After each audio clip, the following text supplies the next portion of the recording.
Hey guys, Robert Delgado here. I thought in this video I'd maybe go a little bit of a continuation from the first video, which was my story. And if you haven't watched that, please go watch that. But in that story I mentioned the shift that I've done and I'm still going through from a scarcity mindset towards an abundant mindset. And today I'd like to talk about just for a second on what I mean by that. You know, the term abundance gets thrown around a lot, especially in personal development. But what does it actually mean practically, and how do we use that to make our lives better?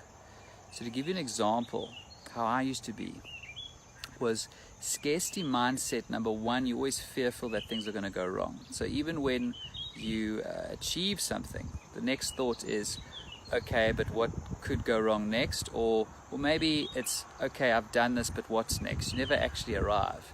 And you think to yourself, when I get to a certain point or reach a certain goal, then I will feel this way. You get to that point, you don't feel this way. So then you think about, okay, what's next? That's that scarcity mindset.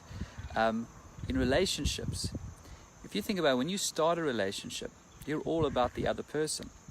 It's like, honey, can I make you a cup of tea? Honey, can I do this? Honey, can I do that? But as the relationship develops, all of a sudden we go to this point scoring system to see how balanced things are. So instead of saying to your partner, oh, how can I help you? It's more, okay, what can you do for me? You know, me. And when your partner says something to you and pushes your button, we go into protection mode and we push back. That's a classic example of scarcity mindset. When you're in an abundant mindset in a relationship, even when somebody pushes your buttons, you look at it from both aspects. You understand why maybe that person has said that, and you don't react as much.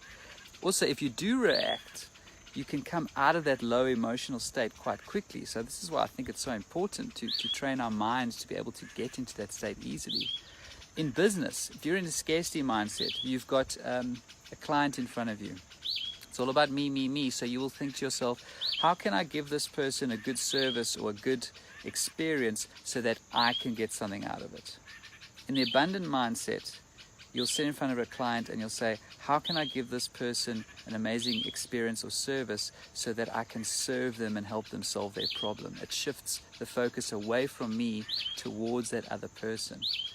And this is the amazing thing. When you start shifting into that state, not only do you provide better services to your clients or you become a better person in your relationships, you feel happier at the same time, which is why I'm convinced that one of the secrets to life is to rewire the network in your brain to stay in a state of abundance as much as possible. And I've been trying to do this for years, and I still do it today, and I still fight the scarcity state every single day. But I'm a lot better at it now than I was. So hopefully that makes a bit more sense. I'm going to be going back to this in many times over the videos, because I think this is step one before we go into the next steps that have helped me a lot. So I'll see you at the next video.